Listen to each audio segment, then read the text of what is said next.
Welcome to Sonic Tech, the Self-Learners Club. In this video we'll learn how to draw a quick rectangle in AutoCAD using an AutoCAD Lisp. This program enables the user to dynamically construct a rectangle defined by 3 supplied points. First, load the Lisp.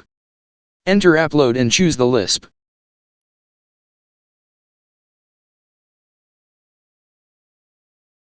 The program offers 2 commands 3pr and 3prd, which represent a standard and dynamic version of the program respectively.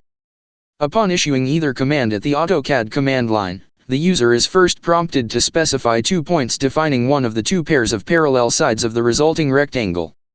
Following valid responses to these prompts, the user is then prompted for a 3rd point to determine the length and direction of the second pair of edges, which are constructed perpendicular to the edges defined by the first 2 points. If the dynamic command is used, 3prd, the program will display a real-time preview of the resulting rectangle whilst the user is prompted for the 3rd point.